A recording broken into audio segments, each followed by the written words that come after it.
महाराणा प्रताप के बारे में जो सामान्य जानकारियां हमारे पास में है उनमें कई भ्रांतियां हैं। एक इतिहास का विद्यार्थी व शोधार्थी होने के नाते मैं अपना हमेशा इस बात का कर्तव्य समझता हूं कि उन भ्रांतियों को दूर कर पाऊं। जितने लोगों को मैं बता पाऊं उतना तो कम से कम हो पाए। महाराणा प्रताप भारत के वो हीरो हैं जिनके बारे में बच्चा बच्चा जानता है। कहानियां इतिहास नहीं होती है। भारत में इतिहास के साथ में सबसे बड़ा दुर्भाग्य यह रहा कि हमने हिस्ट्री को स्टोरी मानकर पढ़ना शुरू कर दिया है। वो राजस्थान के एकमात्र राजा हैं जिनको राज्य बपोती में नहीं मिला बल्कि जनता के द्वारा दिया गया था। यह राजतंत्र में लोकतंत्र की स्थापना है। कोई राजा किस कदर अपनी जनता में लोकप्रिय रहा होगा कि उसके राष्ट्रलग के समय जनता पूर्व राजा की आज्ञा का उल्लंघन करते हुए जगमाल को हटाकर प्रताप को राजा बना देती है। तो कलयुग में यकीन राम के वारिस थे कि जिनके साथ जनता इस कदर जुड़ गई थी। हो भी क्यों ना, महाराणा प्रताप सूर्यवंशियों के उसी कुल से बिलोंग करते थे जिस कुल के 64वीं पीढ़ी के अंदर भगवान श्री राम हुए थे और 210वीं पीढ़ी के अंदर जाके महाराणा प्रताप का जन्म हुआ था। खूब सारे लोग आगे कह देते हैं महाराणा प्रताप अकेले पड़ गए थे, अन्य राजाओं ने उनका साथ नहीं दिया था, अकेले थे फिर भी देखो उन्होंने संघर्ष किया। तो मुझे लगता है यार इन लोगों ने इतिहास को ढंग से जाना ही नहीं, इतिहास को ढंग से पढ़ा ही नहीं। कहानी है उसकी जो कहता था गुलामी किसी की अच्छी नहीं होती, ना गैरों की ना अपनों की। महाराणा प्रताप।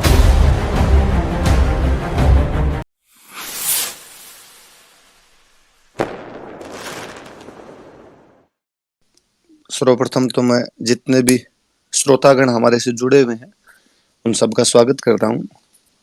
मानवेंद्र जी का जिन्होंने मुझे ये प्रताप जयंती के अवसर पर बोलने का मौका दिया, आपका मैं धन्यवाद ज्ञापित करता हूं। जैसा कि आप तमाम लोग जानते हैं आज 9 मई है और 9 मई को महाराणा प्रताप की जयंती है। महाराणा प्रताप के विषय में बोलने से पहले कई ऊहापोह रहती है। एक तो यह रहता है कि महाराणा प्रताप भारत के वो हीरो हैं जिनके बारे में बच्चा बच्चा जानता है। तो लगता है कि इनके बारे में अपने क्या बोलेंगे, जब सब लोग इनके बारे में जानते हैं तो इनके बारे में क्या बोला जाना चाहिए। फिर मुझे कई बार लगता है कि महाराणा प्रताप के बारे में जो सामान्य जानकारियां हमारे पास में है उनमें कई भ्रांतियां हैं। एक इतिहास का विद्यार्थी व शोधार्थी होने के नाते मैं अपना हमेशा इस बात का कर्तव्य समझता हूं कि उन भ्रांतियों को दूर कर पाऊं। जितने लोगों को मैं बता पाऊं उतना तो कम से कम हो पाए। तो आज की जो ज्यादातर मेरी बातें होगी मैं शायद उसी दिशा के अंदर जाऊंगा, क्योंकि बाकी तमाम बातें आप जानते हैं, मैं आपका समय व्यर्थ नहीं करना चाहूंगा। मैं घटनाओं को थोड़ा सा पीछे लेके जाता हूं। अक्सर बचपन में छोटी क्लासों की कहानियों में एक कहानी सुनी थी। चित्तौड़ का दूसरा साका होता है 1535 में। राणा सांगा की हाड़ी रानी कर्मावती जौहर कर लेते हैं।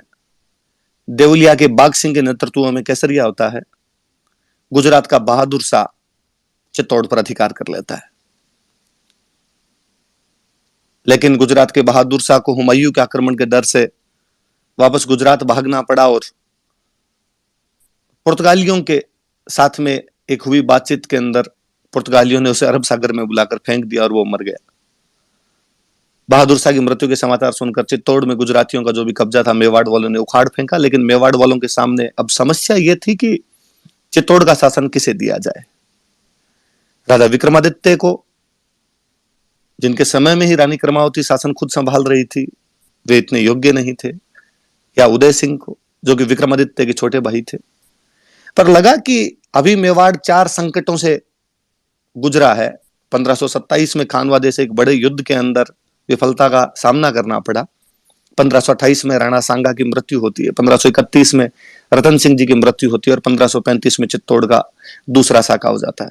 ऐसे समय में निश्चय किया गया कि कुछ समय के लिए बनवीर को मेवाड़ का शासन सौंप दिया जाए और फिर उदय सिंह को शासन भार दिया जाए।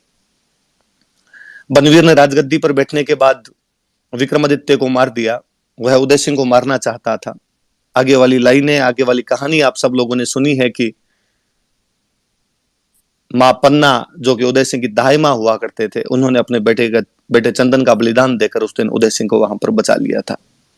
प्रातस्मरणीय है, धन्य है वो मां पन्ना जिसने अपने राष्ट्र की रक्षा के लिए अपने स्वयं पुत्र का बलिदान कर दिया था।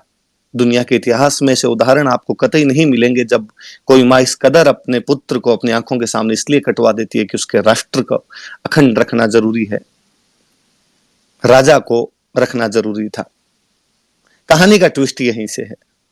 इस कहानी में आप आगे यह पढ़ते हैं कि उदय सिंह छोटे से बच्चे हैं जिनको पन्ना दहाए घास की टोकरी में डालकर वहां से लेकर चली जाती है।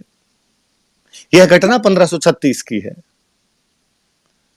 यदि कहानी की बात मानी जाए तो यह कैसे संभव हो पाएगा कि 1536 में उदय सिंह इतने छोटे से बच्चे थे कि पन्ना दहाए उन्हें घास की टोकरी में डालकर लेकर गए थे, तथा 9 मई 1540 को उदय सिंह के घर पर महाराणा प्रताप के रूप में उनके ज्येष्ठ पुत्र का जन्म होता है। कहानियां इतिहास नहीं होती है। भारत में इतिहास के साथ में सबसे बड़ा दुर्भाग्य यह रहा कि हमने हिस्ट्री को स्टोरी मानकर पढ़ना शुरू कर दिया है। कहानियां इतिहास में रोचकता पैदा करती है, इतिहास से लोगों को जोड़ती है, लेकिन इतिहास तथ्यों पर आधारित होता है। राणा उदय सिंह का खुद का जन्म 1522 के अंदर हुआ था। उस घटना के समय वो 15 साल के थे। अब इस बात को आप ज्यादा समझ पाएंगे कि यदि वो 1536 में 15 साल के रहे तो यकीनन 1540 के अंदर उनकी उम्र 19-20 साल रही है जब राणा प्रताप का उनके घर पर जन्म हुआ। इसलिए आगे से जब कभी भी आप इस कहानी को कहीं सुनाएं तो बाकी सब बातें सच्ची है, मां पन्ना का बलिदान, चंदन की मृत्यु, सब कुछ सच्चा है, लेकिन इस बात पर ध्यान रखें कि कोई दोबारा कभी नहीं बताएं कभी कि उदय सिंह छोटा सा टाबर था और उसे घास के पत्तों में डालकर ले जाया गया था। उदय सिंह उस समय युवा अवस्था के अंदर प्रवेश कर रहे थे। आगे की घटनाओं में ना जाकर मैं सीधा प्रताप पर आता हूं। 1572 में उदय सिंह का गोगुंदा में होली के त्योहार के दिन मृत्यु होती है। बहुविवाह प्रथा हुआ करती थी राजस्थान में। राणा उदय सिंह का अपनी एक भटियाणी रानी धीर कंवर के साथ में लगाव था और वो धीर कंवर के पुत्र जगमाल को राजा घोषित कर देते हैं। उन दिनों राज परिवारों में एक प्रथा हुआ करती थी कि जो पुत्र अगला राजा बनेगा वह पिता के अंतिम संस्कार में भाग नहीं लेता था। स्वाभाविक सी बात है कि यदि जगमाल अगले राजा बनेंगे तो जगमाल उदय सिंह के अंतिम संस्कार में भाग लेने के लिए नहीं जाएंगे। राणा प्रताप अंतिम संस्कार में भाग लेने के लिए पहुंचे। क्योंकि राणा जी की डेथ हुई थी इसलिए मेवाड़ की सारी जनता, मेवाड़ के बड़े बड़े सामंत वहां पर उपस्थित थे। अक्षयराज सोनगरा जो कि प्रताप के ननिहाल पक्ष से थे, उन्होंने वहां पूछा कि राणा प्रताप यहां क्या कर रहे हैं, क्योंकि सबको लगता था कि ज्येष्ठ पुत्र राणा प्रताप है तो स्वाभाविक सी बात है कि अगले राजा राणा प्रताप बनेंगे। लेकिन जब उन्हें वहां पर पता चला कि अगले राजा राणा प्रताप नहीं बनकर अगले राजा जगमाल बनने जा रहे हैं, तब उन्होंने चुंडा के वंशजों कृष्णदास और सांगा की तरफ देखकर कहा कि हे चुंडा के वंशधरों, मोकल के समय से यह रिवाज चलता आ रहा है कि मेवाड़ की राजगद्दी का वारिस कौन होगा। तो कहा गया कि जगमाल राजा नहीं बनके प्रताप को राजा बनाया जाना चाहिए। इस बात पर चुंडा के वंशज सलुम्बर के सामंत कृष्णदास चुंडावत ने कहा कि यकीनन यह हम सलुम्बर वालों का अधिकार है कि मेवाड़ का जो अगला राजा है वो राणा जी तय नहीं करेंगे, मेवाड़ का अगला राजा हम तय करेंगे। इस प्रकार गोगुंदा में मेवाड़ की जनता तथा मेवाड़ के सामंतों द्वारा प्रताप को राजा घोषित किया गया था। इस बात पर ध्यान दिया जाए वो राजस्थान के एकमात्र राजा हैं जिनको राज्य बपोती में नहीं मिला बल्कि जनता के द्वारा दिया गया था। यह राजतंत्र में लोकतंत्र की स्थापना है। कोई राजा किस कदर अपनी जनता में लोकप्रिय रहा होगा कि उसके राजतिलक के समय जनता पूर्व राजा की आज्ञा का उल्लंघन करते हुए जगमाल को हटाकर प्रताप को राजा बना देती है। मुझे लगता है ये 1572 में प्रताप का वो जो 28 फरवरी 1572 को होली के दिन राजतिलक है वो अपने आप में आगे की तमाम घड़ियों की तरफ, आगे की तमाम घटनाओं की तरफ इशारा कर रहा था कि मेवाड़ की दशा और दिशा दोनों क्या होगी। राजा बनने के तुरंत बाद में जब अकबर अपना गुजरात का अभियान समाप्त करके अकबर की सेना आगरा की तरफ लौट रही थी, राणा प्रताप द्वारा उस गुजरात से आगरा की तरफ जाती हुई सेना को बीच में रोककर उस सेना से दंड वसूल लिया जाता है। अकबर इस बात से खिन्न था और अकबर यह भी चाहता था कि जब संपूर्ण भारत को वह अधिकार में लेना चाहता है तो मेवाड़ जैसा राज्य जो कि दिल्ली के ठीक नाक के नीचे बैठा है वो स्वतंत्र कैसे रह सकता था। 1568 में वो चित्तौड़ पर कब्जा कर चुका था लेकिन मेवाड़ महाराणा ने उससे संधि नहीं की थी। अकबर ने प्रताप को समझाने के लिए कई दूत भेजा। तमाम लोग जानते हैं इस बारे में, उस तरफ नहीं जाना चाहूंगा। यह प्रताप के स्वाभिमान का प्रतीक है कि उन्होंने हर बार उन दूतों को बेरंग लौटाया था। एक बात की तरफ मैं इशारा करूंगा कि जब तीसरे दूत के रूप में आमेर राजा साहब भगवान दास जी आए थे और उन्होंने जब प्रताप को कहा कि आपको संधि कर लेना चाहिए, तो प्रताप उनको कहते हैं कि आज के ठीक लगभग 50 साल पहले मेरे जो दादाजी थे उनके झंडे के नीचे राजस्थान के तमाम लोग अकबर के दादाजी के खिलाफ लड़े थे, जब हम खानवा के युद्ध में सांगा के नेतृत्व में बाबर के खिलाफ लड़ रहे थे। और उसमें आमेर के महाराज पृथ्वीराज भी हमारे झंडे के नीचे लड़े थे। भगवान दास जी, आप मुगलों के खिलाफ अपना झंडा खड़ा कर लीजिए, मैं आपके झंडे के नीचे लड़ने के लिए तैयार हूं, लेकिन मैं मुगलों के झंडे के नीचे लड़ने के लिए कतई तैयार नहीं होऊंगा। ये चीजें बताती है कि महाराणा प्रताप में विदेशी आक्रमणकारियों के प्रति शुरुआत से कैसा विजन था, कैसी दृष्टि थी। वो ये समझते थे कि देश की एकता के लिए आपस में एकजुट होना आवश्यक है, तभी हम विदेशी आक्रमणों का जवाब दे पाएंगे। मैं हल्दी घाटी वाले युद्ध की तरफ फिर बाद में जाऊंगा, लेकिन मैं उससे पहले कई बातों की तरफ और इशारा करना चाहूंगा। प्रताप का राजतिलक मुझे एक चीज की और याद दिलाता है कि प्रताप का राजतिलक जनता द्वारा किया गया, जगमाल को नकार दिया गया। मुझे पुनः याद आते हैं कि अयोध्या में जब महाराज दशरथ ने कहा कि राम जी को 14 साल का वनवास और भरत को राजतिलक मिलेगा, तो अयोध्या की जो जनता थी वो राम जी के साथ वनवास के लिए रवाना हो गई थी, जिन्हें राम जी समझा बुझाकर पुनः वापस भेजते हैं। मुझे लगता है कलयुग में यकीन राम के वारिस थे कि जिनके साथ जनता इस कदर जुड़ गई थी। हो भी क्यों ना, महाराणा प्रताप सूर्यवंशियों के उसी कुल से बिलोंग करते थे जिस कुल के 64वीं पीढ़ी के अंदर भगवान श्री राम हुए थे और 210वीं पीढ़ी के अंदर जाके महाराणा प्रताप का जन्म हुआ था। महाराणा प्रताप के बारे में अक्सर एक बात और कही जाती है। अक्सर कहा जाता है कि खूब सारे लोग आगे कह देते हैं महाराणा प्रताप अकेले पड़ गए थे, अन्य राजाओं ने उनका साथ नहीं दिया था, अकेले थे फिर भी देखो उन्होंने संघर्ष किया। तो मुझे लगता है यार इन लोगों ने इतिहास को ढंग से जाना ही नहीं, इतिहास को ढंग से पढ़ा ही नहीं है। यदि आप महाराणा प्रताप के समय की सिचुएशन देखेंगे तो आप पाएंगे कि उस समय बांसवाड़ा के प्रताप सिंह, डूंगरपुर के आस्करण, मेवाड़ के राणा प्रताप, मारवाड़ के चंद्रसेन, सिरोही के राव सुल्तान, जालोर के ताज खान और इडर के नारायण दास। यदि मैंने जो स्थान बोले इनको आप एक रेखा के अंदर खींचेंगे तो आप पाएंगे कि ये मालवा से लेकर गुजरात तक का पूरा बॉर्डर है। इस बॉर्डर में जितने राजा थे वो तमाम लोग एक साथ थे। रणनीतियां बदल गई थी। इससे पहले राजस्थान के राजाओं की एक होने की रणनीतियां ये होती थी कि सारे के सारे जो राजा है वो एक झंडे के नीचे एक मैदान में जाके लड़ेंगे, जैसा कि खानवा के अंदर लड़े थे। लेकिन इस बार कहा गया कि नहीं, ऐसा नहीं किया जाए। सब अपने अपने राज्यों के अंदर मुगलों की खिलाफत करेंगे, सब अपने अपने राज्यों में मुगलों के खिलाफ लड़ेंगे। इसलिए तमाम राजा अपने अपने राज्यों में लड़ रहे थे। यही कारण है कि राणा प्रताप के समय में अकबर राजस्थान में एक सिंगल युद्ध नहीं जीत पाया है। कोई युद्ध नहीं जीता उस व्यक्ति ने। राजस्थान में तमाम युद्ध हार गए थे। मुझे आंकड़ों में, संख्याओं के अंदर बड़ी रुचि रहती है। जब मैं ये देखता हूं कि 1581 में मारवाड़ महाराजा चंद्रसेन राठौड़ अकबर से अजमेर छीन लेते हैं। 1582 में दिवेर के विश्व प्रसिद्ध युद्ध में, जिसकी मैं आगे खूब सारी बातें करूंगा, राणा प्रताप पूरी मुगल सेना को मार देते हैं। और 1583 के उस विश्व प्रसिद्ध दत्तानी के युद्ध में, जिसका महत्व सिरोही के इतिहास में उसी प्रकार का है जो महत्व मेवाड़ के इतिहास में हल्दी घाटी का है, सिरोही के राजा राव सुल्तान मुगलों की पूरी आर्मी मार देते हैं। मुझे लगता है 81, 82, 83 लगातार 3 साल मुगलों को 3 लगातार डिफीट, बुरी वाली डिफीट अकबर के दिमाग में बिठा गई थी कि अब राजस्थान में कोई अटैक नहीं करने हैं। इसलिए 85 के बाद में राजस्थान में पूरे के पूरे मुगलों के अटैक बंद हो गए। उसमें क्या भय व्याप्त हुआ होगा कि वह मुगल बादशाह जो काबुल जीत रहा है, कश्मीर जीत रहा है, उड़ीसा जीत रहा है, बंगाल जीत रहा है, पंजाब जीत रहा है, साउथ इंडिया जीत रहा है, नाक के ठीक नीचे पड़े राजस्थान पे कोई हमला नहीं करता है। राणा प्रताप की सबसे बड़ी विजय यह है कि अकबर को पूरी तरीके से बांध के रख दिया गया था और ये तमाम राजा साथ के अंदर थे, अपने अपने क्षेत्रों में लड़ रहे थे।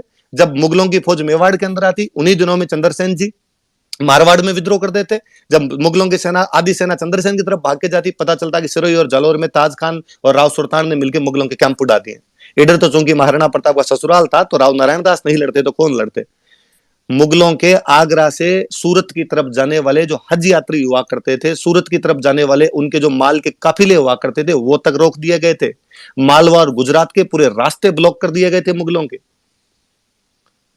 तो ये भी प्लीज कोई ना कहे कभी कि राणा प्रताप अकेले पड़ गए थे। इवन मुझे याद है कि बूंदी के राजा सुरजन हाड़ा, जो कि अकबर के साथ संधि कर चुके थे, उनके बेटे दुद्धा राणा प्रताप के साथ में रहे थे। डूंगरपुर के आस्करण जी जब अकबर की अधीनता स्वीकार कर लेते, अकबर से संधि कर लेते, उसके बाद उनके बेटे सहसमल प्रताप के साथ में आ गए थे। प्रताप बहुत बड़े संगठन निर्माता है। ग्वालियर के राजा रामसा तोमर अपने बेटों शालीवाहन प्रताप सिंह और भवानी के साथ में यदि हल्दी घाटी के युद्ध में रणखेत रहते हैं, अफगानों का वो मूर्धन्य व्यक्ति हुतात्मा हकीम खान सूर यदि प्रताप की तरफ से लड़ने के लिए आता है, भीलों की सेना लेके और राणा पूंजा सोलंकी यदि उस मैदान के अंदर आ डटा खड़ा होता है, ये सब चीजें बताती है कि प्रताप में मुगल विरोधी गठबंधन बनाने की पूरी संभावनाएं थी। इतिहास को जिस दिन खंगाला जाएगा, इतिहास को जिस दिन ढंग से उत्खनित किया जाएगा, उस दिन और समझ में आएगा। मैं अभी एक दिन ऊहड़ राठौड़ों की ख्यात देख रहा था, तो ऊहड़ राठौड़ों की ख्यात में किस्सा है कि जैसलमेर के रावल हरराज का निधन हुआ है। सुनना मेरी बात को गौर से, कि जैसलमेर के रावल हरराज का निधन हुआ है। राणा प्रताप तथा चंद्रसेन, जो कि उस समय अकबर के खिलाफ लड़ने वाले राजस्थान के दो सबसे बड़े राजा थे, एक साथ इकट्ठे होके रावल हरराज के शोक मनाने के लिए जा रहे हैं। पर पहले वो आबू के पहाड़ों में पहुंचे, यहां पर मुगलों के सारे कैंप उड़ाए। आबू में रहने वाले देवल प्रतिहार राजपूतों को उन्होंने राणा की उपाधि दी, क्योंकि वो महाराणा प्रताप के सहायक थे तथा मुगलों के खिलाफ लड़ रहे थे। वहां से राणा प्रताप तथा चंद्रसेन दोनों नागना पहुंचे तथा राठौड़ों की कुलदेवी नागणची माता की दोग लगाई। यहां से दोनों हर राज के पहुंचे, वहां पर शोक प्रकट किया। उसके बाद चंद्रसेन पुनः मारवाड़ की तरफ आ गए। प्रताप ने सिंध की तरफ आक्रमण किया, वहां मुगलों के जो भी कैंप हुआ करते थे, उन मुगलों के कैंप से दंड वसूल किया, वहां से पैसे वसूल किए और उसके बाद पुनः मेवाड़ की तरफ आ गए थे। और यहां कोई इतिहासकार आके कह देता है कि राणा प्रताप अकेले पड़ गए थे। कम्युनिस्ट इतिहासकारों द्वारा लिखे गए इतिहास को पढ़कर आकर कोई कह देता है कि सब लोग अपने अपने स्वार्थ के लिए लड़ रहे थे। वो राजस्थान की एकता के लिए लड़ने वाला हुतात्मा था। भले ही पश्चिमी राजस्थान की कुछ रियासतें मुगलों के साथ में चली गई थी, लेकिन जितने उनके साथ में थे उन सब का उन्होंने गठबंधन बना लिया था। राणा प्रताप के बारे में मुझे एक बात और बड़ी जोरदार लगती है, ऐसा आपने कभी पहले नहीं देखा होगा। भील जनजाति है। जब हम अक्सर जातियों जनजातियों की बात करते हैं, हम अक्सर कहते हैं कि भारतीय समाज में छुआछूत हुआ करती थी और यह भारतीय समाज का अकट्य सत्य है, इससे कोई भी इनकार नहीं कर सकता, जो प्राचीन काल से लेकर मध्यकाल होते हुए अब तक कहीं ना कहीं किसी ना किसी रूप के अंदर जारी है। पहले नहीं हुआ होगा, लेकिन बाद के अंदर ये व्यवस्था जैसे जाति व्यवस्था में ढली थी, उसके बाद ये व्यवस्था आ गई थी। उस एक भील जनजाति को जो समाज की मुख्य धारा के अंदर शामिल नहीं थी, उसको मेवाड़ के संघर्ष में शामिल कर देना क्या नहीं बताता कि वह राजा मध्यकाल में कितना बड़ा समाज सुधारक था। मुझे इस बात की बड़ी पीड़ा और ठेस रहती है हमेशा कि महाराणा प्रताप को किस तरह हमने हल्दी घाटी के युद्ध में बांध कर रख दिया है। हमें तीसरी क्लास से एक ही बात पढ़ाई गई कि महाराणा प्रताप एक बहुत बड़े योद्धा थे और उन्होंने हल्दी घाटी का युद्ध लड़ा था। कम्युनिस्ट इतिहासकार तो फिर यहां तक कहेंगे कि हल्दी घाटी युद्ध में प्रताप हार भी गए थे, पर चूंकि उन्होंने संघर्ष किया था इसलिए तुम उनको पढ़ लो। मैं आगे उस बात पर तो बाद में जाऊंगा, मैं पहले इस बात पर पुनः आता हूं कि यह तो कल्पना भी नहीं की जा सकती ना कि उस युद्ध के माहौल के अंदर प्रताप ने कहा होगा कि भील अलग खड़े होंगे, हम बाकी लोग अलग खड़े होंगे, या इनके पानी और खाने की व्यवस्था अलग की जानी चाहिए और हमारे पानी और खाने की व्यवस्था अलग की जानी चाहिए। यकीनन भीलों के साथ कंधे से कंधा मिलाकर लड़े होंगे। एक समाज की मुख्य धारा से कटी हुई एक जाति को यदि समाज के साथ जोड़ रहा था, यकीन वो सर्वोदय के सिद्धांत को लागू कर रहे थे कि सबका साथ सबका विकास आवश्यक है। एक जनजाति लुहार जो लोहे के हथियार बनाया करती थी, राणा प्रताप के साथ में क्या कसम खाती है कि जब तक प्रताप ने कहा कि जब तक हम मेवाड़ को आजाद नहीं करवा लेंगे, एक जगह टिक कर नहीं बैठेंगे, अच्छा खाना नहीं खाएंगे, अच्छी जगह सोएंगे नहीं, हम हमेशा संघर्ष करते रहेंगे। और वो लोहार प्रताप के साथ में वो सेम कस्में खाते हैं। आज दिन तक वो जनजाति गाड़िया लोहारों के रूप में जानी जाती है। 47 में आजादी के बाद जवाहरलाल नेहरू प्रधानमंत्री चित्तौड़ के अंदर सम्मेलन करते हैं, लोहारों को बुलाते और उन्हें कहते हैं कि अब हम आजाद हो चुके हैं, राणा प्रताप का सपना साकार हो चुका है, अब तो प्लीज घर बनाकर रहिए। लोहार आज भी कहीं ना कहीं घूम रहे हैं राणा प्रताप की उस प्रतिज्ञा को, उन शपथ को लिए हुए। विश्व के इतिहास में मुझे कोई दूसरा राजा बताइए आप इस प्रकार का, जो इस प्रकार जनता के अंदर लोकप्रिय रहा होगा कि जनता उसे इस प्रकार आत्मसात हो गई थी। उदयपुर राजधानी हुआ करती थी मेवाड़ की, लेकिन वो संघर्ष के दिन थे। आज आप गोगुंदा रह रहे हो, कल आप कुंभलगढ़ जाओगे, परसों आप मोही जाओगे, अगले दिन मदारिया जाओगे, अगले दिन आवरगढ़ रहोगे, अगले दिन आप मायरा जाओगे, अगले दिन आप कोल्यारी जाओगे, अगले दिन आप चावंड जाओगे। मेवाड़ की जनता उस राजा के साथ में कितना जुड़ी रही होगी, उस राजा का क्या प्रभाव रहा होगा जनता में, कि जनता ने कहना शुरू कर दिया जो आज दिन तक कहावत है, राणो जी कवे बठ उदयपुर, जहां राणा जी रहेंगे हम उसको उदयपुर मान लेंगे। भारत में मैं हमेशा कहता हूं कि बाकी जो लड़ाइयां हैं, मुझे कोई पूछे कि तराइन का युद्ध किसके बीच में हुआ, मैं यकीनन कहूंगा कि पृथ्वीराज चौहान की सेना और गौरी की सेना के बीच। खानवा का युद्ध किसके बीच में हुआ, कि सांगा की सेना और बाबर की सेना के बीच। प्रताप के समय का संघर्ष जो है मेवाड़ के जन जन का संघर्ष है।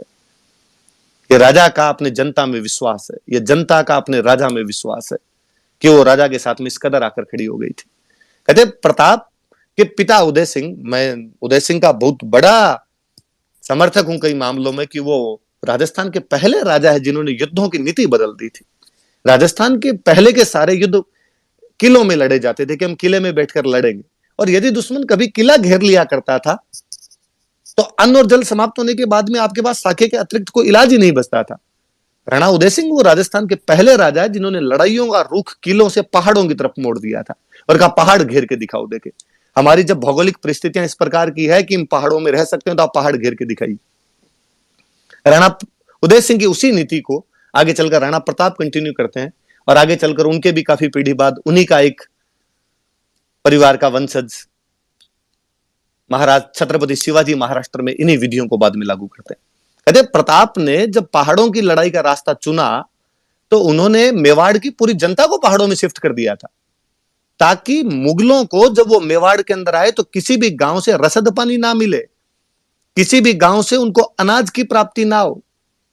मुगलों की सेनाएं यहां गांव के अंदर भटका करती थी, कोई पानी पिलाने वाला नहीं था, तो आपको अनाज और पानी कहां से मंगाना पड़ेगा, तो आप अजमेर वाले रास्ते से मंगाओगे। अजमेर के रास्ते रास्ते पर चौकियां बना दी गई थी। मुगलों का रहना दूभर था। मेवाड़ के अभियान उनके लिए इतने महंगे, इतने कष्ट कर रहे थे कि 1585 के बाद में अकबर ने तौबा कर ली थी कि हम बाकी पूरे भारत में अटैक कर लेंगे लेकिन यहां पर मेवाड़ के अंदर अटैक नहीं करेंगे। मैं अक्सर कई बार मेरे साथियों से मजाक में कहता हूं कि अकबर ने कहा होगा कि यार मुगलों तुम क्यों नहीं अंदर जा पा रहे, प्रताप को क्यों नहीं पकड़ पा रहे हो, और मुगलों ने कहा होगा कि सर मुगल हैं, गूगल थोड़ी है, इन भौगोलिक परिस्थितियों के अंदर हम कैसे घुस सकते हैं, यहां पर हम कैसे जा सकते हैं। कहते प्रताप ने तब एक ऐलान करवाया था कि कोई भी मेवाड़ का व्यक्ति मुगलों को किसी भी प्रकार की सहायता नहीं देगा। तो एक मुगलों के कमांडर ने उंटाला के किले के पास में एक किसान को कहा कि तुम हमारे लिए सब्जियां उगा दो यार कुछ। उस किसान ने कहा कि प्रताप की आज्ञा है कि कोई भी सब्जी नहीं उगा सकता, कोई भी मुगलों को किसी प्रकार की सहायता नहीं देगा, और यदि मैंने दिया तो मुझे दंड भोगना पड़ेगा। उस मुगल सूबेदार ने हंस के कहा कि यार हमारे एकदम पास में बैठा है, क्या कर सकता है राणा प्रताप तेरा। और उस व्यक्ति ने मुगलों के लिए सब्जियां उगानी शुरू कर दी। राणा प्रताप को लगा कि आज्ञा सबके लिए बराबर होती है, आज्ञाओं के जब उल्लंघन होने लगते हैं तो शासन चलना दुरू हो जाता है, फिर शासन का लोगों से भय समाप्त होता है, शासन का दंड हमेशा रहना चाहिए। राणा प्रताप एक दिन अचानक रात को हमला करते हैं, उस मुगल टुकड़ी जो वहां पे थी उसके लोगों को और उस किसान को दोनों को मार देते हैं। इन्हें आज्ञाओं का उल्लंघन नहीं किया जाता, सरेआम अंदर घुसकर और वापस निकल कर आ गए थे। ये घटना बताती है कि नहीं, आपको मेरे साथ में मेरे तरीकों से लड़ना पड़ेगा, तभी हम सफल हो पाएंगे। कि कितने क्लियर थे वो इन चीजों के अंदर कि जो है चीजें उनको उसी रूप के अंदर लिया जाना चाहिए। अक्सर धर्मनिरपेक्षता का चोला भारत के लोग एक तरफ ही पहना देते हैं, दूसरी तरफ बातें नहीं की जाती है। प्रताप कितने धर्मनिरपेक्ष रहे होंगे कि हाकिम खान सूर नाम का एक अफगान उनकी हरावल का नेतृत्व कर रहा था। इस बहादुर पठान के बारे में कहा जाता है कि वो मर गए थे लेकिन उनका हाथ तलवार पर ही जकड़ा रहा था। जालोर के ताज खान जो एक और अफगान थे, प्रताप के लिए मुगलों के खिलाफ लड़ रहे थे। यही क्यों भामाशाह और ताराचंद दोनों भाई जैन थे। नासिरुद्दीन नाम का चित्रकार उनके दरबार में एक मुसलमान हुआ करता था। यकीनन वो अकबर की सांप्रदायिक सोच, जो उसकी हिंदू विरोधी नीतियां थी, उसके खिलाफ थे, वो किसी धर्म के खिलाफ नहीं थे सीधे सीधे तौर पर हाँ, यदि तुम हमारे धर्म को हानि पहुंचाओगे तो हम हिंदुआ सूरज कहलाते हैं, उसके लिए लड़ना हमारा स्वाभाविक सी बात है, उसके लिए हम लड़ेंगे। हल्दी घाटी युद्ध पर मैं पुनः आता हूं। अक्सर ज्यादातर बातें हल्दी घाटी युद्ध की जाती है। हल्दी घाटी युद्ध के बारे में अपने इतिहासकारों ने क्या बवंडर फैलाया, और अक्सर कहा गया हल्दी घाटी युद्ध के बारे में कि हल्दी घाटी युद्ध में प्रताप हार गए थे, या इससे भी बड़ा बाद में एक बीच बचाव का रास्ता निकाला गया और कहा गया कि हल्दी घाटी का युद्ध अनिर्णित था, ना प्रताप जीत पाए थे और ना अकबर जीत पाए थे। श्रोतागण सारे इस बात पर ध्यान दीजिए, हल्दी घाटी के युद्ध में अकबर के खुद के दरबार का एक इतिहासकार मौजूद था, अब्दुल कादिर बदायूनी, जिसने मुंतखब उत तवारीख नामक पुस्तक लिखी है। बदायूनी वर्णन करता है इस युद्ध में हमारी सेना की संख्या 5000 थी, राणा प्रताप की सेना की संख्या 3000 थी, मतलब आधे। अब बदायूं वर्णन करता है कि हल्दी घाटी के उस तंग दर्रे में गोगुंदा के पास के उस स्थान पर इतना भयंकर युद्ध हुआ था। शुरुआती हमला इतना भयंकर था कि हमारी सेना बनास नदी के पास पास में 7 मील भागी थी वापस। मुझे बताइए, भागती कौन सी सेनाएं हैं, हारने वाली या जीतने वाली? बदायूं नहीं बताता है कि जब हमारी सेना भाग रही थी, मैंने आसफ खान से पूछा कि आसफ खान, तीर कहां चलाए जाएं? ये तो अपने सैनिक भी इधर ही आ रहे हैं और मेवाड़ के सैनिक भी इधर ही आ रहे हैं, अपनी सेना के पीछा करते हुए, इनको मारते हुए और आ रहे हैं। बदायूं थोड़ा कट्टर मुसलमान टाइप का व्यक्ति था। कहते हैं जब युद्ध में आया था तो लोगों ने कहा था कि बदायूं कलम वलम चलाने वाले व्यक्ति हो, वहां जाकर क्या करोगे, वहां पर तलवारें चलेगी। तो बदायूं ने कहा था कि जब हिंदुओं का खून बहेगा तब मैं अपनी दाढ़ी के लगाऊंगा। तो आसफ खान ने बदायूं को कहा कि बदायूं, आंखें बंद करके तीर चला तू, तो दोनों तरफ से हिंदू मरेंगे, क्योंकि सामने भी मान सिंह की टुकड़ी खड़ी है, उसकी तरफ से भी जो लोग लड़ रहे हैं वो हिंदू है, और उधर से यदि मेवाड़ वाले भी आ रहे हैं पीछा करते हुए इनका, तो वो भी हिंदू है। बदायूं साफ साफ लिखता है कि हमारी सेना भाग रही थी, 8 मील भागी है बनास नदी के पास पास में, तथा मेवाड़ के सैनिकों ने उनका पीछा किया। उसके बाद बदायूं लिखता है, बदायूं लिखता है कि जब युद्ध समाप्त होने के बाद में हम जब गोगुंदा पहुंचे थे, तो गोगुंदा में हमें इतना डर था राणा प्रताप का कि रात को हमला करेंगे, इसलिए हमने चारों तरफ दीवार चुनवाई थी। मुझे बताया जाए कि डर में कौन रहता पक्ष है, जीता हुआ पक्ष या हारा हुआ पक्ष? जीते हुए पक्ष का कॉन्फिडेंस अलग होता है। डर छोड़िए, खुले मैदान के अंदर भी सोता है तो भी उसे ये डर नहीं रहता कभी कि कोई हमला कर सकता है। बदायूं पुनः लिखता है कि जब हम गोगुंदा से अजमेर तक का रास्ता लिया था जून के महीने में, उस भरी गर्मी के अंदर राजस्थान के उन तपते पहाड़ों के बीच में, उन राजपूतों ने हमारी हालत खराब कर दी थी। गांव गांव के अंदर भीलों द्वारा हम लूटे जा रहे थे। जीते हुए पक्ष को कोई लूट ले, इतिहास में ऐसा कब कब सुना है आपने? और इससे भी बड़ा, बदायूं लिखता है कि जब मान सिंह और आसफ खान दोनों अकबर के दरबार में पहुंचे, तो अकबर ने इन दोनों का दरबार में आना बंद करवा दिया था कि आज के बाद तुम मुझे मुंह नहीं दिखाओगे। ऐसा कौन कौन से राजाओं ने किया है कि अपने जीते हुए सेनापतियों को बाहर निकाल दिया गया? ऐसा कब होता है कि कोई सेनापति जीत के जाए और राजा महाराजा बादशाह कहे कि भाई साहब कल से दरबार में मत आना यार, जीत के आ गए तुम तो। ये तो बदायूं के किस्से है। अगली घटना जून 1576 में हल्दी घाटी है। हल्दी घाटी में अकबर की हार होती है। अकबर को इतनी पीड़ा, इतना ठेस पहुंचता है कि अक्टूबर 1576 में अकबर खुद मेवाड़ पर आक्रमण कर देता है। हल्दी घाटी युद्ध के तुरंत बाद बादशाह को खुद को मेवाड़ पर आक्रमण करने के लिए आना पड़ गया। ये परिस्थितियां सीधे सीधे तौर पर बताती है कि इस युद्ध के अंदर अकबर की हार हुई है।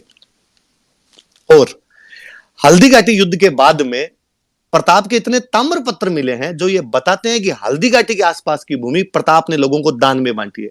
संथाना का ताम्र पत्र, मोही आचार्यन का ताम्र पत्र, ओड़ा गांव का ताम्र पत्र, मंडेर वाला ताम्र पत्र, ये सब इस तरफ इशारा करते हैं कि हल्दी घाटी के आसपास की भूमि प्रताप के पास में, तभी तो वो दान कर रहे हैं। यदि हल्दी घाटी के तो प्रताप हार जाते तो वो भूमि मुगलों के पास में होती, मुगलों के पास में गई हुई भूमि को प्रताप दान कैसे दे सकते थे? वो अपने पास में कोई भूमि रही होगी तभी तो उसको दान में दे रहे होंगे। तो हल्दी घाटी युद्ध के बारे में इतने सारे बवंडर फैला दिए गए। मुझे लगता है आगे से यदि कोई लोग इस बारे में कहीं आपको बोले तो आप ये फैक्ट बताना उनको कि हल्दी घाटी युद्ध के परिणाम क्या रहे थे। हम बताते हैं आपको हल्दी घाटी युद्ध के परिणाम, कि मुगलों में क्या भय व्याप्त रहा होगा कि बादशाह खुद को आना पड़ गया होगा। इससे भी बड़ा इतिहासकारों का षड्यंत्र देखिए आप। हल्दी घाटी युद्ध को तो अनिर्णित और वैसे बताकर समाप्त कर दिया गया। एक युद्ध को इतिहासकार पूरी तरीके से खा गए। हल्दी घाटी युद्ध का एक किस्सा और बताता हूं। हल्दी घाटी युद्ध में बहलोल खान नाम के एक व्यक्ति को प्रताप मारते हैं। कहते हैं वो मानसिंह के हाथी के ठीक आगे खड़ा था, घोड़े पर बैठा था। प्रताप हाथ के एक वार से बहलोल खान को घोड़े समेत चीर देते हैं। किसी कवि ने क्या सुंदर कहा है कि जरासंध बहलोल के वध में ये व्यतिरेक, भीम क्यों दो भुज न थे पातल ने कर एक। कि जरासंध और बहलोल खान के वध में ये एक असमानता दिखाई देती है कि भीम ने जब जरासंध को मारा था तो दोनों भुजाओं का इस्तेमाल किया था। ये पातल, ये राणा प्रताप तो बहलोल खान को एक हाथ से चीर कर रख देता है। अब मैं दिवेर के युद्ध पर आता हूं। हल्दी घाटी युद्ध के बाद में शहबाज खान नाम का एक कमांडर प्रताप के खिलाफ बार बार भेजे गए, लेकिन उनको सफलता नहीं मिली। मिर्जा खाने खाना जो अब्दुल रहीम थे उनको बार बार भेजा गया, लेकिन उनको सफलता नहीं मिली। दिवेर का युद्ध होता है। अकबर का सेनापति सुल्तान खान वाकई बेहतरीन कमांडर था। सुल्तान खान योद्धा व्यक्ति था। सुल्तान खान मेवाड़ में 4 कैंप स्थापित करता है, दिवेर, देबारी, डेसुरी और देवल। और चारों तरफ से महाराणा प्रताप को पहाड़ों में घेर कर रख देते हैं। दिवेर का कैंप, जो कि राजसमंद से अजमेर जाने की तरफ का रास्ता है, जहां से मुगलों की रसद आया करती थी, उसमें सुल्तान खान खुद अपनी चौकी लगाकर बैठा। पहाड़ों को चारों तरफ से घेर लिया गया। राणा प्रताप के बाहर निकलने के तमाम रास्ते बंद कर दिए गए। वाकई राणा प्रताप अंदर एकदम बंद होके बैठे हुए हैं। इन्हीं दिनों में दशहरे का त्योहार आता है। दशहरे पर अपने राजस्थान में शस्त्र पूजा की परंपरा आज दिन तक रही है, पूरे भारत में ही रही है।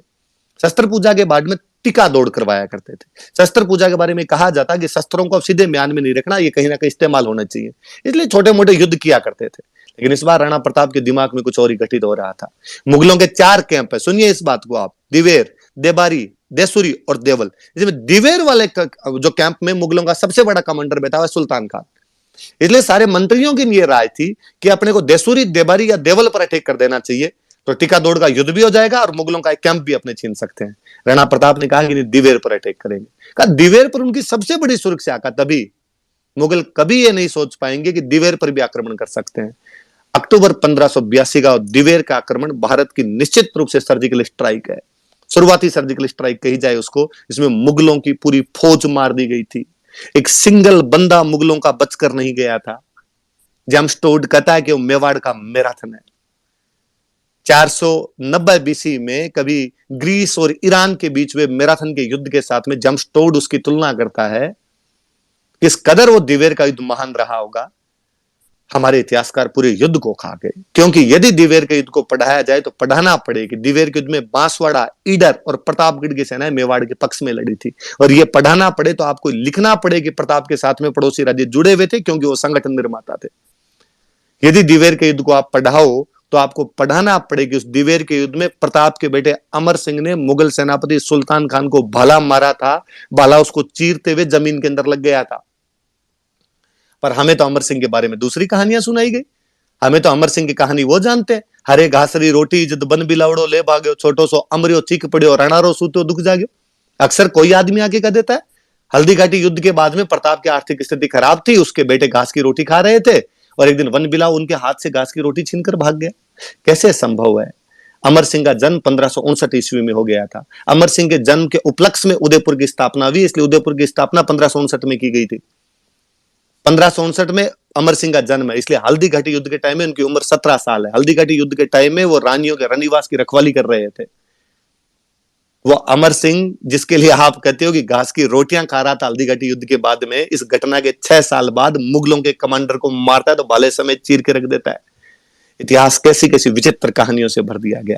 कन्हैयालाल सेठिया से मुझे कतई कोई रंच नहीं है। मैं आभारी हूं कन्हैयालाल सेठिया का, राजस्थानी होने के नाते, राजस्थानी भाषा का स्टूडेंट होने के नाते कन्हैयालाल सेठिया को सत सत नमन करता हूं। उसकी उस कविता पाथल और पिथल को सत सत नमन करता हूं। लेकिन फिर भी कविताओं के माध्यम से इतिहास नहीं पढ़े जाते। कवियों के बारे में कहा जाता है कि जहां ना पहुंचे कवि वहां पहुंचे रवि। इसलिए कवि ने अतिशोक्ति की होगी, कवि ने कल्पनाएं की होगी, लेकिन इतिहास को इतिहास की तरीके से देखा जाना चाहिए। कहते हैं सुल्तान खान को जब दिवेर के युद्ध में मार दिया गया, प्रताप घायल सैनिकों को उठाकर ला रहे थे, सुल्तान खान घायल पड़े थे। प्रताप उनके पास पहुंचे और सुल्तान खान को अंतिम इच्छा पूछी तो सुल्तान खान ने कहा कि मैं उस योद्धा को देखना चाहता हूं जिसने मुझे भाला मारा है। यार मेरे मारा, मैं डाकी टाइप का आदमी हूं, भाला आर पार निकल गया मेरे।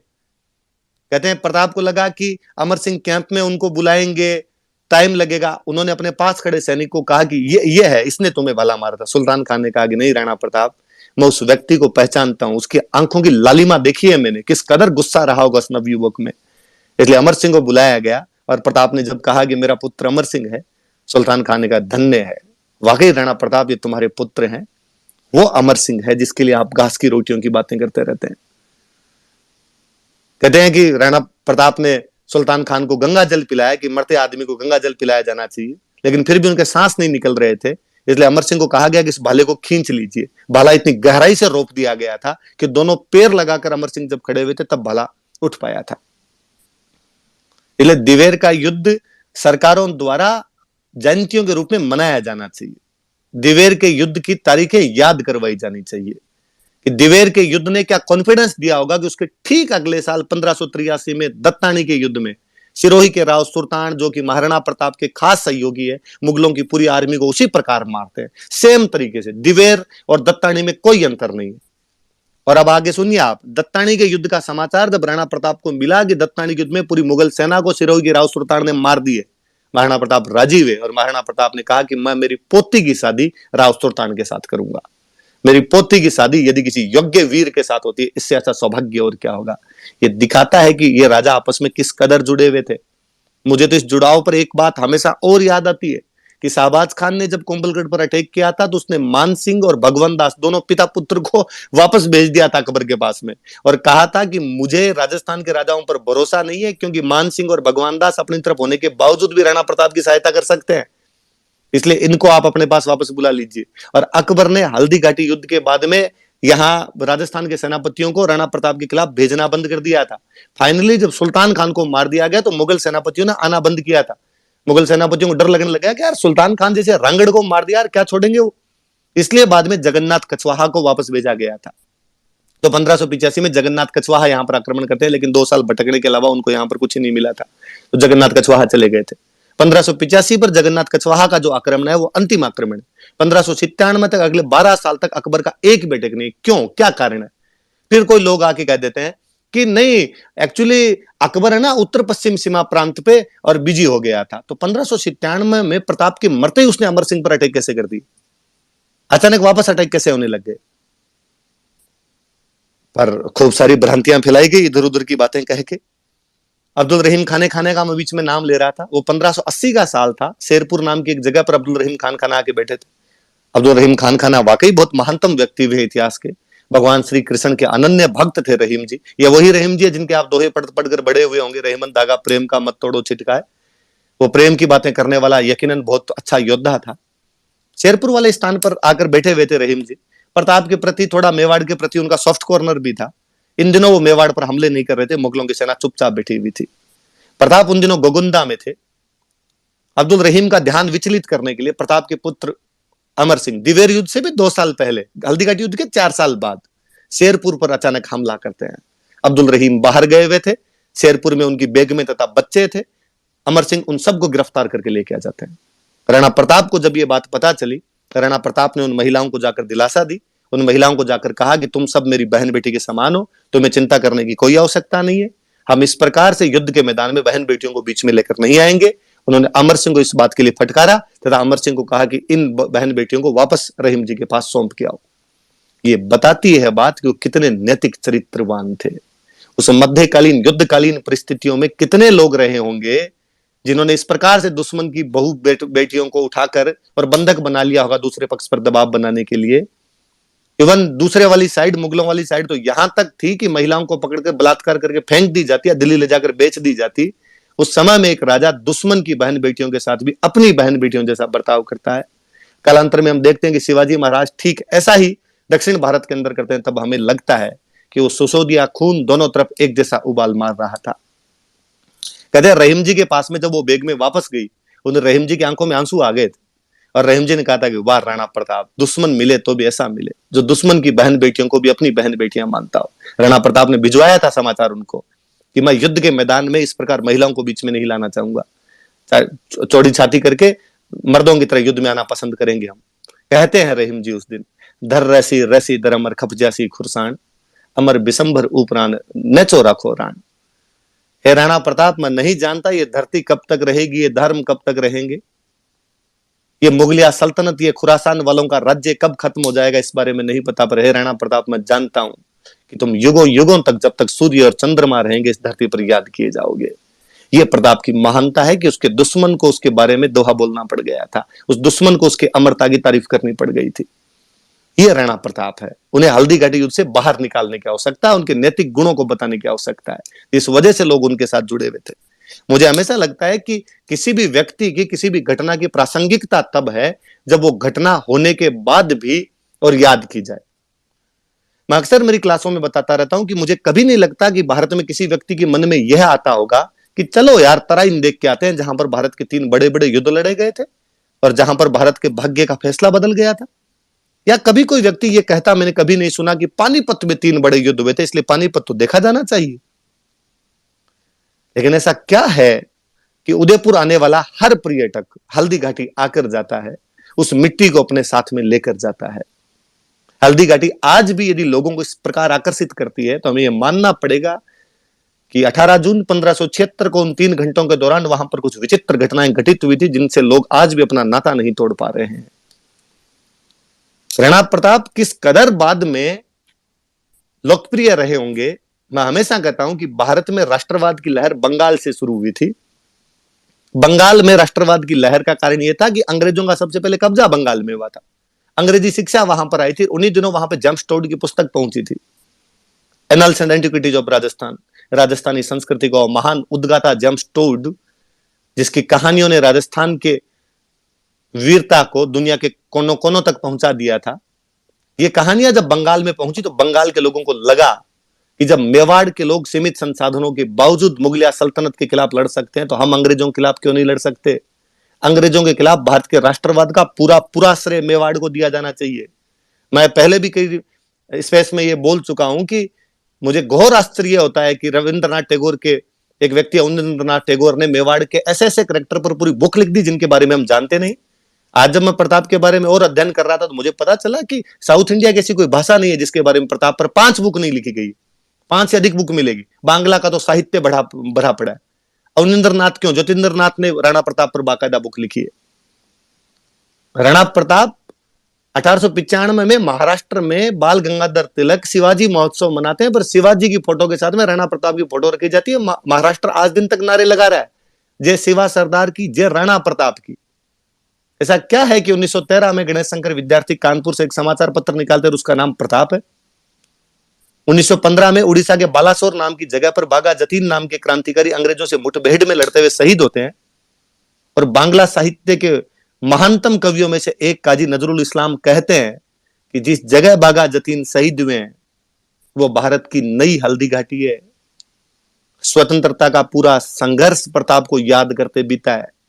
आज की राजनीतिक घटनाएं कितनी भी किसी भी तरफ विचारधाराएं प्रताप को किसी भी कोने में ले जाकर खड़ा करती हो, लेकिन 47 से पहले का इतिहास आप देखोगे अंग्रेजों के खिलाफ तो राणा प्रताप ही वह व्यक्ति है जो भगत सिंह, चंद्रशेखर, राजगुरु, बंगाल के क्रांतिकारियों, बाल गंगाधर तिलक, उससे पहले महाराज शिवाजी, इन सब के लिए प्रेरणा स्रोत का काम कर रहे हैं। मुझे एक और बात पर हमेशा बड़ी दुविधा रहती है, जब अक्सर लोग कहते हैं कि प्रताप की आर्थिक स्थितियां बहुत खराब थी और उनके पास में कुछ भी नहीं बचा था, तब मुझे वापस लगता है कि इनको यार थोड़ा ढंग से पढ़ना चाहिए। कुंभलगढ़ से लेकर ऋषभदत्त तक 90 मील का क्षेत्र और देवारी से लेकर सिरोही तक का 70 मील तक का चौड़ा क्षेत्र, 56 और बांसी से लेकर दरियावद का पूरा इलाका प्रताप के पास में था। और घास की रोटियों जैसी बात ही नहीं हो सकती। एक घटना की तरफ मैं और इशारा करना चाहूंगा। अक्सर कहा जाता है कि भाई भामाशाह ने प्रताप को अपनी संपत्ति ला कर दी थी। याद रखें आप, भामाशाह के पिता भारमल ही प्रताप के टाइम में मेवाड़ आ गए थे। वो मेवाड़ के खजांची हुआ करते थे। उनके पास जो खजाना था वो मेवाड़ का खजाना था। यकीनन उसके अंदर भामाशाह और उनके भाई ताराचंद की खुद की निजी संपत्ति भी शामिल थी। इस बात से कतई इनकार नहीं किया जा सकता। भामाशाह और ताराचंद जब तक सूर्य और चंद्रमा रहे तब तक याद किए जाने चाहिए। आप तो ताराचंद को जानते भी नहीं होंगे। मैं इतिहास का विद्यार्थियों बता रहा हूं कि भामाशाह का भाई ताराचंद भी उतने ही बड़े दानवीर थे और उनको भी ऐसा ही याद किया जाना चाहिए। उतने ही बड़े योद्धा और हुए थे दोनों। लेकिन वो अधिकतर संपत्ति जो थी वो मेवाड़ की संपत्ति हुआ करती थी। जो भामाशाह कितने ईमानदार व्यक्ति रहे होंगे कि उन संकट के क्षणों में जब सारे इधर उधर तितर बितर थे, उन्होंने सारी संपत्ति लाकर प्रताप को दी थी। वो 25 लाख रुपए नगद और 20 लाख रुपए का सोना था, जिसे प्रताप 25,000 की सेना को 12 वर्षों तक अब रख सकते थे। क्योंकि भामाशाह का बाद का एक वर्णन हमें और मिलता है कि भामाशाह मृत्यु से ठीक एक दिन पहले अपनी पत्नी को कहते हैं कि एक बही देकर जा रहा हूं, इसमें मेवाड़ का हिसाब है। राणा जी के संकट के क्षणों में राणा जी के पास में हिसाब पहुंचा देना उस व्यक्ति की ईमानदारी को और बताता है। ताराचंद भामाशाह के छोटे भाई थे, जिनके अनुरोध पर सादड़ी में हेमरतन सूरी ने गोरा बादल पद्मिनी चौपई नामक पुस्तक लिखी थी। पद्मावत मूवी आई थी तब खूब सारे लोगों ने कहा था कि पद्मावत मलिक मोहम्मद जायसी के उपन्यास पर आधारित है, वरना पद्मिनी जैसी कोई घटना हुई नहीं, इस प्रकार की कोई रानी नहीं थी। उन लोगों को पढ़ लेनी चाहिए हेमरतन सूरी की गोरा बादल पद्मिनी चौपई। उस समय वो भी लिखी गई है, इसलिए पद्मिनी मिथक नहीं है, वो इतिहास है, वो सत्य है। तोते जैसी कहानियों से आप उसको मिथक बनाने की कोशिश करते हैं, पर उस समय भी मलिक मोहम्मद जायसी ने, उसके अलावा भी बहुत सारे लोग इस बारे में लिखकर चले गए थे।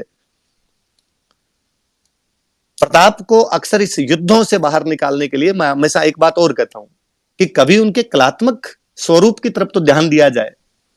जब आमेर वाले उन पर लगातार अटैक हो रहे थे, आमेर वाले ज्यादा सेनापति बन के आ रहे थे, प्रताप आमेर पर आक्रमण करते हैं, मालपुरा पर कब्जा करते हैं। मालपुरा का झालरा का तालाब और नीलकंठ महादेव का मंदिर आज भी प्रताप का साक्षी है, किसका निर्माण प्रताप ने करवाया था। शांति काल में बनी हुई उनकी चावंड की राजधानी के महल, चामुंडा माता का मंदिर और वहां की बावड़ियां, जावर माता के मंदिर का पुनर्निर्माण, ये सब बताता है कि प्रताप ने कलात्मक गतिविधियों में भी कोई कमी नहीं रखी थी। भारत की सबसे अच्छी चित्रकला राजस्थान है, राजस्थान की सबसे अच्छी चित्रकला मेवाड़ है, मेवाड़ की चित्रकला की शुरुआत चावंड से होती है, और चावंड की चित्रकला की शुरुआत प्रताप के समय में भी है। प्रताप भारत की महानतम चित्रकला को शुरू करने वाले हैं, और उनका मुख्य चित्रकार नासिरुद्दीन था। मुझे लगता है यार, हल्दी घाटी वाला षड्यंत्र इसी वजह से रचा है कि प्रताप की कला संस्कृति वाले पक्ष को लाया नहीं जाए, क्योंकि यदि हल्दी घाटी से प्रताप को बाहर निकालोगे तो आपको कहना पड़ेगा कि प्रताप कला संस्कृति के संरक्षक थे, और ये बताओगे तो बताना पड़ेगा कि मेवाड़ की चित्रकला उनके समय में शुरू हुई, ये बताओगे तो ये भी बताना पड़ेगा कि नासिरुद्दीन उनका मुख्य चित्रकार था। और अगली लाइन आपको जबरदस्ती लिखनी पड़ेगी कि सिद्ध करता है कि प्रताप धर्मनिरपेक्ष थे।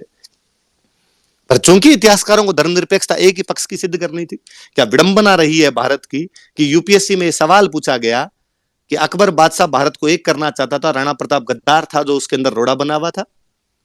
उसके बावजूद देखिए कि 70 साल के तमाम कथित तथा कथित षड्यंत्रों के बावजूद प्रताप को यदि जनता के दिमाग से नहीं निकाल पाए हैं, इसका मतलब है कि वह व्यक्ति इतिहास का मोहताज नहीं है। उस व्यक्ति के ऐसे कार्य रहे हैं कि युगों युगों तक उस व्यक्ति को बिना इतिहास के भी याद किया जाएगा। कहते हैं कि हल्दी घाटी युद्ध से ठीक एक दिन पहले मान सिंह जी शिकार करने के लिए अपने गिने चुने सैनिकों के साथ गए थे। लोगों ने कहा प्रताप को कि मान सिंह अकेले आज इन पर आक्रमण करके मार लिया जाए। प्रताप कहते क्षत्रिय का धर्म नहीं है, अकेले पर क्या वार करना, करेंगे, युद्ध के मैदान में ढंग से लड़ेंगे। कितने क्लियर थे वो अपने सब चीजों के अंदर। प्रताप के दरबार में एक लेखक हुए थे चक्रपाणी मिश्र। चक्रपाणी मिश्र की 3 किताबें हैं, राज्याभिषेक, मुहूर्तमाला और विश्व वल्लभ। मैं ज्यादा डिटेलिंग में नहीं जाऊंगा, आपको बोर नहीं करूंगा। मैं इसमें एक किताब का वर्णन करना चाहूंगा, विश्व वल्लभ। विश्व वल्लभ नाम की जो किताब है, ये एग्रीकल्चर साइंस की बुक है। वास्तुकला और एग्रीकल्चर साइंस के बारे में बताती है कि बावड़ियों वगैरह का निर्माण कैसे करवाया गया और खेती कैसे की जानी चाहिए, और खेती में भी स्पेशली हॉर्टिकल्चर। ऐसा कहा जाता है कि ये बुक प्रताप के कहने पर चक्रपाणी मिश्र द्वारा लिखी गई थी। इस बुक को जब आप पढ़ेंगे तो लगेगा, हैरानी होती है कि वह व्यक्ति जो इतिहास के महानतम योद्धा के रूप में याद किया जाता है, इन बातों की कितनी सटीक, गूढ़ और गहरी जानकारियां रखता था कि कौन से फल कब उगाए जाने चाहिए, कौन सी फसल कब उगाई जानी चाहिए, उन्हें कौन सी ऋतु के अंदर पानी दिया जाना चाहिए, उनकी कब कटाई की जानी चाहिए, उनमें कौन से कीट लग सकते हैं, उनमें कौन सी दवाई दी जानी चाहिए। विश्व वल्लभ नाम की वो किताब प्रताप के एक अलग पहलू की तरफ इशारा कर जाती है। प्रताप द्वारा उन दिनों खूब सारी बावड़ियों का निर्माण करवाया गया, क्योंकि पानी की आवश्यकता है। आप अलग अलग जगह जब राजधानियां बनाओगे, उन सभी बावड़ियों के वास्तुकला की तमाम जानकारियां उस विश्व वल्लभ में है। एक और किताब जिसका मैं जिक्र कर रहा था, राज्याभिषेक। प्रताप कितने अनुशासन प्रिय रहे होंगे कि जब उनका राजतिलक हुआ था तो उस राजतिलक के अंदर उनको यह एहसास हुआ कि यार राज्याभिषेक के बारे में ज्यादातर लोगों को जानकारियां नहीं है कि कौन सी विधियों का पालन किया जाना चाहिए। अतः उन्होंने फिर चक्रपाणी मिश्र को कहकर राज्याभिषेक लिखवाई। यह किताब इतनी पॉपुलर हुई थी कि कालांतर में भारत में जहां कहीं राज्याभिषेक किए जाते थे, वहां पर राणा प्रताप के समय लिखी गई चक्रपाणी मिश्र की उस पुस्तक को मंगवाया जाता था और उसके आधार पर राज्याभिषेक की विधियां तय की जाती थी। तो प्रताप न केवल वास्तुकला में, न केवल योद्धा, न केवल चित्रकला, बल्कि ये कुछ अलग बातें जिनके बारे में आज भी मतलब सिंपली किसी बंदे को मेरे से किसी दूसरे से पूछ ले कि हॉबी क्या है, तो हमारी खूब सारी हॉबी हो सकती है, पर एग्रीकल्चर साइंस जैसी बातें, आर्किटेक्चर जैसी बातों में तो हॉबी आज भी नहीं हो पा रही, पर उस समय उनकी हॉबी हुआ करती थी। प्रताप मुझे इसलिए और लगते हैं कि वो राष्ट्र पुरुष है हमारे, जैसा कि अभी बाबूसा ने कहा कि वो युग पुरुष है, राष्ट्र पुरुष है, कि यदि प्रताप भारत के अलावा और किसी देश के अंदर होते, और निश्चित रूप से उस देश के राष्ट्रपिता घोषित किए जाते, कि उस व्यक्ति का जो व्यक्तित्व है वो हमें खूब सारी बातें सिखाता है। प्रताप हमें यह सिखाते हैं कि भले ही परिस्थितियां कितनी भी विपरीत हो, उसके बावजूद भी आप संघर्ष का रास्ता छोड़ नहीं सकते। प्रताप हमें यह सिखाते हैं कि अपने लोगों में किस प्रकार राष्ट्रवाद की भावनाएं भरी जाती है। उस मध्यकाल के इतिहास में छत्रगत साम्राज्य हुआ करते थे, लोगों में राष्ट्रवाद की भावनाएं नहीं हुआ करती थी, लेकिन मेवाड़ी जन जन के अंदर राष्ट्रवाद की भावनाएं यदि किसी ने भर दी थी तो निश्चित रूप से प्रताप थे। यूं थोड़ी दुर्सा आढ़ा ने कहा होगा, दुर्सा आढ़ा कहते हैं, विरुद्ध छायत्री लिखी थी उन्होंने प्रताप पर, पूरी एक 76 दोहों की बुक लिखी है, उसमें वो लिखते हैं कि अकबर पत्थर अनेक कई भूपत बेड़ा कीना, कि हे अकबर तूने कई सारे पत्थरों को इकट्ठा कर लिया है, अर्थात कई सारे राजाओं ने तेरी संधियां कर ली है, लेकिन ये सारे के सारे राजा बांटे हैं, हाथ ना आयो एक पारस राणा प्रताप सिंह, लेकिन हे अकबर वो जो एक पारस का पत्थर प्रताप सिंह है वो तुम्हारे अभी तक हाथ में नहीं आया है। अकबर समद था तिह डूबा हिंदू तुर्क, मेवाड़ो तिणमाए पोयण फूल प्रताप सिंह, कि जिस प्रकार समुद्र में सभी चीज डूब जाती है उसी प्रकार हिंदू और तुर्क भी डूब गए हैं, लेकिन मेवाड़ का राणा प्रताप सिंह वह व्यक्ति है जो कमल के फूल की भांति उस समुद्र के ऊपर ऊपर तैर रहा है। दुर्सा आढ़ा वाली ये पंक्तियां, या जैसा कि पृथ्वीराज राठौड़ बीकानेर के मूर्धन्य साहित्यकार जो हुए और जिन्होंने दोहा बोला जो अक्सर आप तमाम लोग जानते होंगे, तो मायड़ जन तो एड़ो जन जेड़ो रणा प्रताप, अकबर सुत्यो ओज गैन जान सिरण सांप। कहते दिन पृथ्वीराज राठौड़ को उनके दरबार में अकबर ने कह दिया था कि मैंने सुना है पृथ्वीराज राठौड़ आजकल राणा प्रताप मुझे बादशाह कहने लग गया है। पृथ्वीराज राठौड़ बड़े तिलमिलाते हैं और कहते हैं कि ऐसा कतई नहीं हो सकता कि प्रताप आपको कभी बादशाह कहकर पुकारे, का आप पूछ लीजिए उनसे। पृथ्वीराज लेटर लिख के भेजते हैं, पूछते हैं उसके अंदर डिंगल की वो पंक्तियां मैं आपको हिंदी के भावार्थ में बताता हूं कि मैंने सुना है कि आजकल आप बादशाह कहने लग गए हो, इसका अर्थ है कि अब सूर्य पश्चिम दिशा से उदय होगा। राणा प्रताप मुझे तो एक बात बता दीजिए कि मुझों पर ताव देना है या अपनी तलवार से अपने शरीर के दो टुकड़े कर लूं।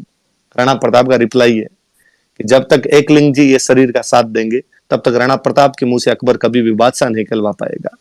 सूर्य उसी दिशा में उगेगा जहां पर उगता है। हे राठौड़ पृथ्वीराज अपने मुछों पर उसी प्रकार ताव दीजिए जैसे पहले दिया करते थे, मेरी तरफ से आपको कोई भी चिंता करने की आवश्यकता नहीं है। 1585 से 1597 ये जो 12 साल का टाइम मिला था, इन 12 साल के टाइम में प्रताप ने मेवाड़ का इंच इंच वह कोना जो मुगलों द्वारा किसी भी रूप में शामिल कर लिया गया था वापस जीता गया है। 36 थाने तो एक साथ उठाए गए थे। 1585 से 1586 के दौरान पूरा मेवाड़ लगभग वापस ले लिया गया था।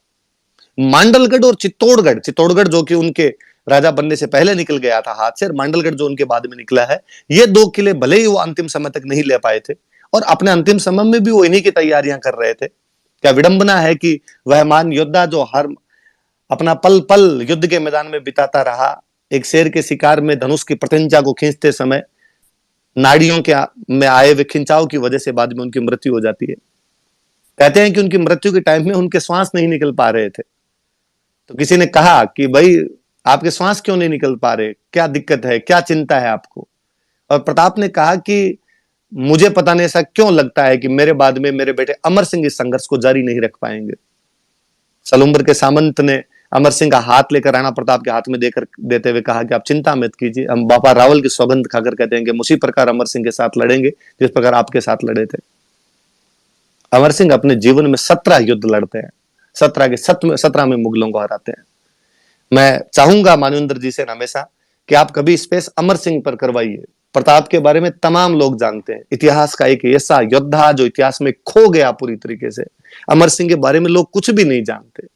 होता ही है कि बरगद के पेड़ के नीचे छोटे मोटे पेड़ पौधे कोई पनप नहीं सकते दूसरे। प्रताप इतने बड़े हो गए कि अमर सिंह के बारे में हमारे पास इतिहास में जानने का कोई भी साधन नहीं है, या अमर सिंह के बारे में इतना कुछ भी नहीं बताया गया, जबकि वो यकीनन योग्य पिता के योग्य पुत्र हैं। मांडल की लड़ाई में 1608 वाली में उन्होंने पूरे मुगलों को काट दिया था। मुगलों की छतरियां, कभी मांडल जाइए आप भीलवाड़ा के, वहां की बनी हुई छतरियां देखिए और आप देखिए कि मुगलों की इतनी छतरियां मांडल के अंदर कैसे हैं, तब आप पाएंगे कि अमर सिंह पूरी सेना काट गया था। यहाँ पे जगन्नाथ कछवाहा वहां पर मांडल के अंदर उस युद्ध के अंदर शहीद हुए थे। मांडल का एक और युद्ध है 1583 वाला, जो मांडल का युद्ध है वो मुझे और याद आता है। इसमें राणा प्रताप मुगलों को हराते हैं। इसमें 2 व्यक्ति वीर गति को प्राप्त होते हैं, नाथा कछवाहा और खंगार कछवाहा, जिनके नाम पर बाद में कछवाहों की 2 ब्रांचेज चली है। तो मांडल के अंदर प्रताप और अमर सिंह दोनों ने जीतें दर्ज की थी। हम तो कुंभलगढ़ के उस दूसरे युद्ध के बारे में भी नहीं जानते जिसमें प्रताप पुनः विजयी रहते हैं।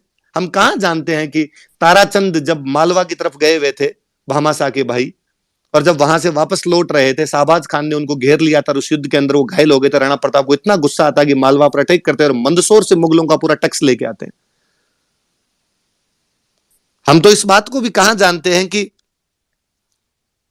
1591 में कनेचन के युद्ध के अंदर उन्होंने दिलावर खान को हरा दिया था, या 1591 में राजनगर के युद्ध के अंदर वो दलेल खान को हरा देते।